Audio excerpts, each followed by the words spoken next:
ഒരു നടപടിയും ഉണ്ടാകാത്ത ഒരു കേസിൽ സോഷ്യൽ മീഡിയയുടെ ഇടപെടൽ കൊണ്ട് നേട്ടമുണ്ടായ ഒരു വാർത്തയിലേക്കാണ്. ചോക്ലേറ്റ് മോഷ്ടിച്ചു എന്നാരോപിച്ച് കോട്ടയം ബിഗ് ബസാറിൽ പ്രായപൂർത്തിയാകാത്ത സഹോദരങ്ങളെ തടഞ്ഞുവച്ച് നഗ്നരാക്കി പരിശോധിച്ച സംഭവം കേരളത്തെ ഞെട്ടിച്ചിരുന്നു. പരിശോധനയിൽ ഒന്നും കിട്ടാതെ വന്നിട്ടും കുട്ടികളെ തിരിച്ചും മറിച്ചും ചോദ്യം ചെയ്തും പീഡനം തുടരുന്ന ഒരു സാഹചര്യം. ഒന്നും മോഷ്ടിച്ചിട്ടില്ലെന്ന് കുട്ടികൾ സെക്യൂരിറ്റി ജീവനക്കാരുടെ കാല് പിടിച്ച് പറഞ്ഞിട്ടും 4 മണിക്കൂറോളം തടഞ്ഞു വെച്ച് പീഡനം തുടർന്ന ഒരു സാഹചര്യത്തെ സോഷ്യൽ മീഡിയയുടെ ഇടപെടൽ മൂലം അധികൃതർക്കെതിരെ നടപടിയെടുക്കുന്ന ഒരു സാഹചര്യം ഉണ്ടായിരിക്കുകയാണ്. കുട്ടികൾ നേരെ വെസ്റ്റ് പോലീസ് സ്റ്റേഷനിലെത്തി പരാതി നൽകിയെങ്കിലും പോക്സോ ചുമത്തി നടപടിയെടുക്കാവുന്ന സംഭവത്തിൽ പോലീസ് വൈകുന്ന ഒരു സാഹചര്യം ഉണ്ടായിരുന്നു.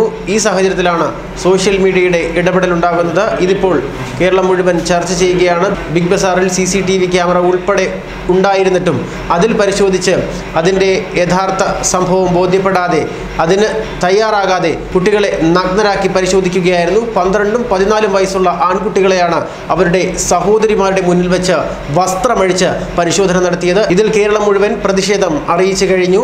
ഇതിൽ പോലീസുകാർ നടപടിയെടുക്കാത്തതിലുള്ള അനാസ്ഥയും സോഷ്യൽ മീഡിയയിൽ ഏറെ ചർച്ചയാകുന്നുണ്ട്. പരീക്ഷ കഴിഞ്ഞ് ആഘോഷത്തിനായാണ് കുട്ടികളെല്ലാം ബിഗ് ബസാറിലെത്തിയത്. കുറച്ചു നേരം അവിടെ നടന്ന ശേഷം ഇവർ പുറത്തേക്ക് ഇറങ്ങുകയായിരുന്നു. എന്നാൽ സാധനങ്ങളൊന്നും കുട്ടികൾ പർച്ചേസ് ചെയ്തിരുന്നില്ല. തിരികെ ഇറങ്ങുമ്പോൾ സെക്യൂരിറ്റി ജീവനക്കാർ അവരെ തടഞ്ഞു നിർത്തുന്ന ഒരു സാഹചര്യമാണ് ഉണ്ടായത്. ഒന്നും എടുക്കാതിരുന്നിട്ടും അവരെ തടഞ്ഞു നിർത്തുന്ന ഒരു സാഹചര്യമാണ് ഉണ്ടായത്. ചോക്ലേറ്റ് മോഷ്ടിച്ചത് തിരികെ തരണം എന്ന് സെക്യൂരിറ്റി ജീവനക്കാർ കുട്ടികളോട് ആവശ്യപ്പെടുകയായിരുന്നു. എന്നാൽ തങ്ങൾ മോഷ്ടിച്ചിട്ടില്ല എന്ന് കുട്ടികൾ ആവർത്തിച്ച് പറഞ്ഞിട്ടും അത് കേൾക്കാൻ പോലും തയ്യാറാകാതെ സെക്യൂരിറ്റി ജീവനക്കാർ വസ്ത്രം അഴിച്ച് പരിശോധന നടത്തുന്ന ഒരു നടപടികളിലേക്ക് പോയി. ഇതോടെ ഇവരുടെയും മുഴുവൻ വസ്ത്രവും അഴിച്ച് പരിശോധിക്കുകയായിരുന്നു. സ്വന്തം സഹോദരിയുടെ മുന്നിൽ നഗ്നരാക്കി നിർത്തി പരിശോധിച്ചിട്ടും മോഷണം പോയ ഒന്നും കുട്ടികളിൽ നിന്ന് കണ്ടെത്താനായില്ല എന്നതാണ് മറ്റൊരു വസ്തുത.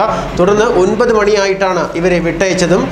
ബിഗ് ബസാറിൽ നിന്നും പുറത്തിറങ്ങിയ കുട്ടികൾ നേരെ പോയത് പോലീസ് സ്റ്റേഷനിലാണ്. പോലീസ് സ്റ്റേഷനിലെത്തി പരാതി നൽകിയെങ്കിലും അതിനെതിരെ ഒരു നടപടിയും എടുക്കാൻ പോലീസ് തയ്യാറായില്ല. വളരെ വൈകുന്ന ഒരു സാഹചര്യം. സോഷ്യൽ മീഡിയയിൽ എല്ലാം ചർച്ചയായ ശേഷം നടപടിയെടുക്കാൻ തുനിയുന്ന ഒരു സാഹചര്യമാണ് പോലീസിൻ്റെ ഭാഗത്തുനിന്ന് പോലും ഉണ്ടായത്. പ്രത്യേകിച്ചും പ്രായപൂർത്തിയാകാത്ത കുട്ടികളെ പരസ്യമായി നഗ്നരാക്കി പരിശോധിച്ചതാണ് കേസ്. ഇത് ലൈംഗിക പീഡനം തന്നെയാണെന്നാണ് പറയപ്പെടുന്നത്. പ്രത്യേകിച്ചും പ്രായപൂർത്തിയാകാത്ത കുട്ടികളാണ്. ഇവരെ പരസ്യമായി നഗ്നരാക്കി പരിശോധിച്ചത് ലൈംഗിക പീഡനം തന്നെയാണ്.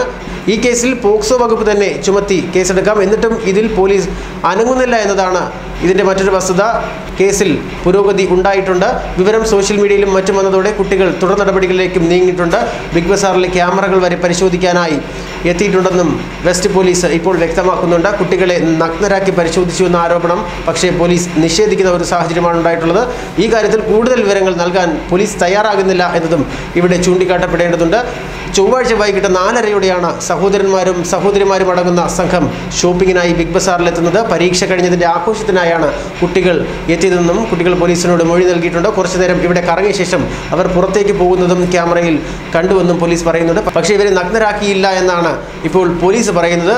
എന്നാൽ തങ്ങളെ നഗ്നരാക്കി പരിശോധിച്ചുവെന്ന് കുട്ടികൾ പറയുന്നുണ്ട്. ഇതിപ്പോൾ സോഷ്യൽ മീഡിയയിലെല്ലാം ചർച്ചയാവുകയാണ്. വീട്ടിൽ വിവരം അറിയിച്ചതോടെ അവർ പിതാവിനൊപ്പം എത്തി പോലീസ് സ്റ്റേഷനിൽ പരാതി നൽകുകയായിരുന്നു. ഇവരുടെ പരാതി രാത്രി തന്നെ കിട്ടിയിട്ടും നടപടി സ്വീകരിക്കാൻ പോലീസ് തയ്യാറാകാത്തതാണ് ഇപ്പോൾ ആക്ഷേപം ഉയരാനുള്ള കാരണവും. പക്ഷേ തങ്ങൾ നിയമാനുസൃതമായ നടപടി സ്വീകരിച്ചിട്ടുണ്ടെന്നാണ് വെസ്റ്റ് പോലീസ് വ്യക്തമാക്കുന്നത്. ന്യൂസ് ഡെസ്ക് മലയാളി വാർത്ത.